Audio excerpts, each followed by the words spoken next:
This is one of our most requested videos, and it's something I haven't done just because I haven't seen a lot of need for it, but it's an interesting topic, and I'd like to open it up.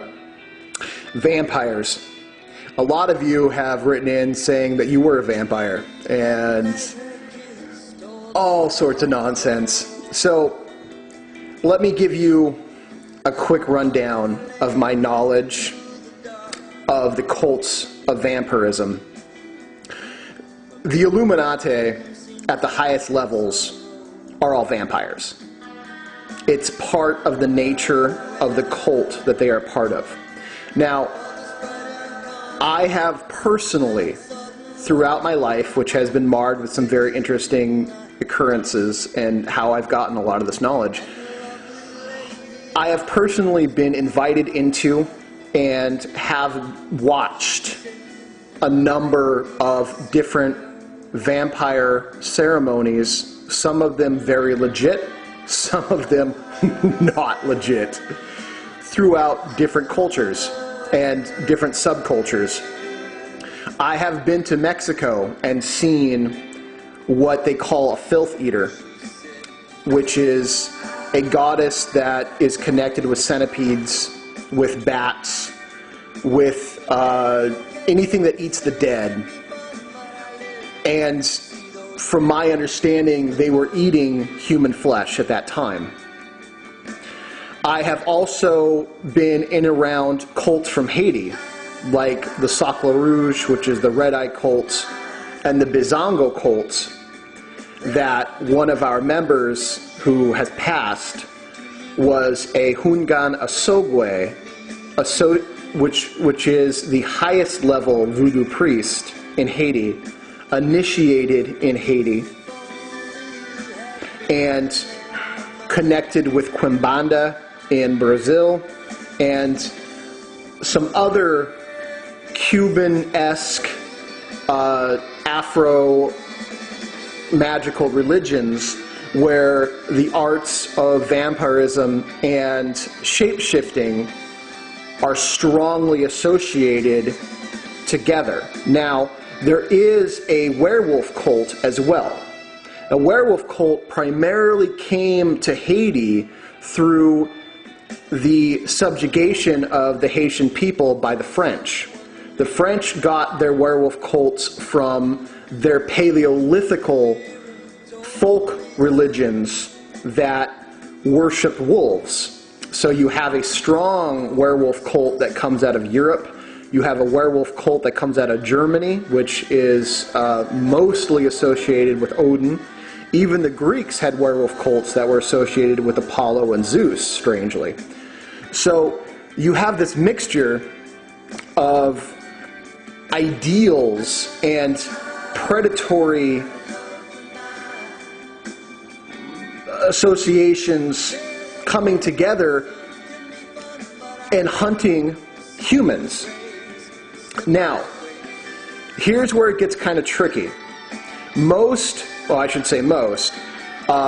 Near every single piece of vampire-related icon and information has been purposely twisted to keep you completely unaware of what the real vampire cult is. The iconic symbols, such as this one, where it's a struggle for life and death and the biting of the throat and drinking of the loser's blood, is true. That is the idea and the symbolism that they use. Do they actually eat and drink human blood? The answer is yes, they do. But it is a byproduct of what they actually do, and not the actual act itself. Let me explain, because this is where it gets interesting. So,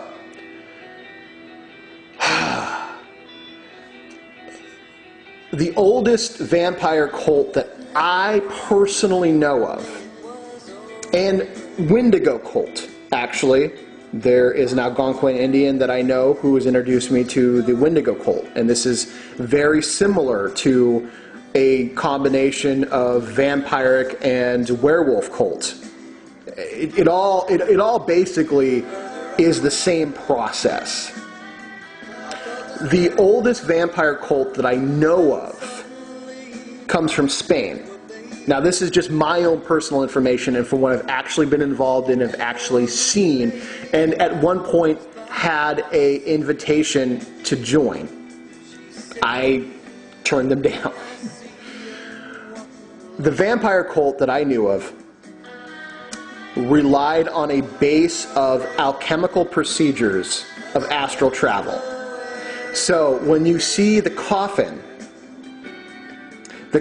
is actually a place of death. Now it is viewed as the death of the physical body.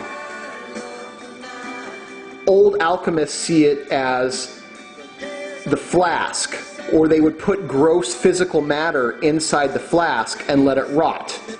Same with the vampire cult. The vampire cult believed that you could lay in a dark place and go into such a trance that your heart would literally slow down to the point of being catatonic. This is very, very similar to the same idea of the alchemist giving up need for the physical body.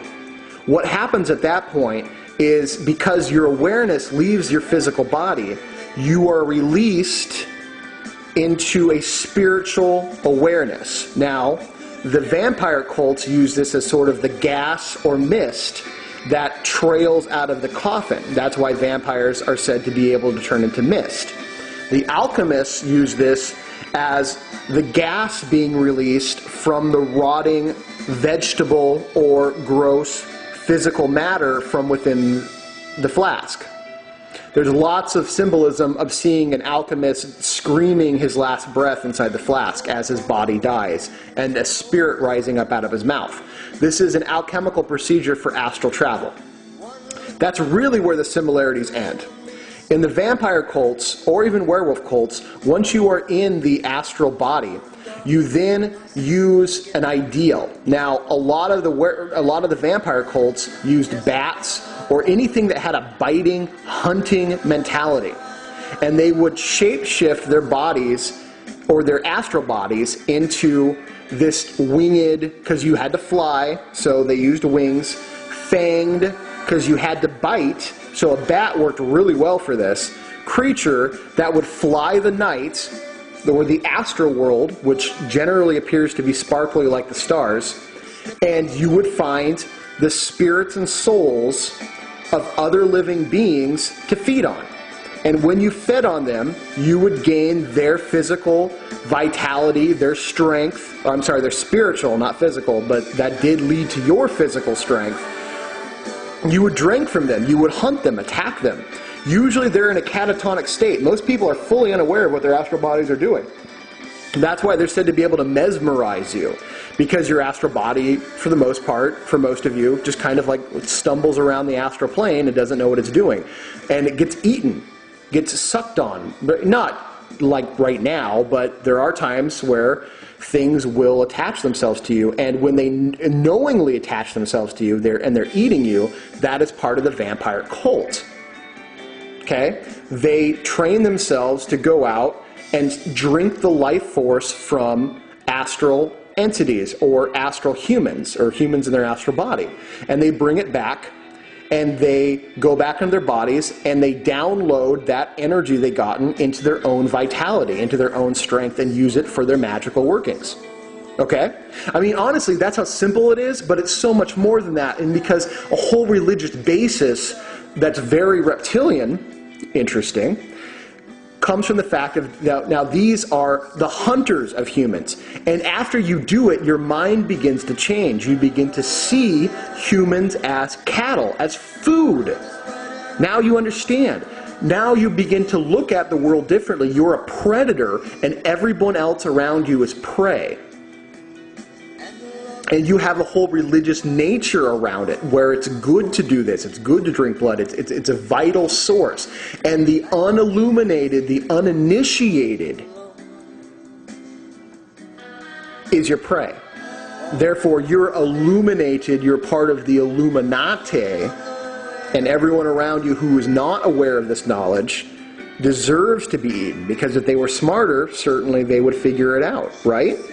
Well, this group is giving you that knowledge to help you figure it out. The Wendigo is very similar. I had the experience of, without really knowing it, having the opportunity to shift into my astral body into a werewolf-like creature, and then I was tempted incredibly to eat the humans around me. I didn't. And a man appeared to me and gave me medicine in my out-of-body experience and said this should help. A year later, I met that same man, and he knew who I was and said, I'm glad I gave you that medicine. It cured you of your desire to eat other humans. And I told him of my close proximity to this particular vampire cult, and he said that was part of the sickness that had almost infected me. There was great taboos on eating people. That's the other thing too, is once you get used to eating humans in the astral world, then the big symbol is to actually do it on the physical world, to complete the cycle, to really say, I am a vampire inside and out. I seek to devour. Now, I know there's those little emo kids that run around, and they're like, I'm a vampire, and I only feed off those who allow me. Oh, and they're, pretty dumb, unfortunately. I'm sorry, you guys need to stop this. You're silly. And they wear the black, and, they write the sad little poems, and, they're like, I'm a vampire, though, and a werewolf, and a warlock, and I'm powerful. No, you're not. You are nowhere near. You are not what you think you are, and you are just pretty much continuating. You're supporting the myth that hides the truth. Okay, the chaos magic, and I don't know. I've seen some quote unquote vampires, and it's beyond fuck bunny silly. Okay, it's so silly. Just because, even more so because I've seen what it really is. I've seen, this particular picture here is an actual mural that was repainted in a palatial house on the ceiling of where this vampire cult meets, and where I was asked if I wanted to join. Believe these people take it very seriously, with $400,000 cars parked out in front.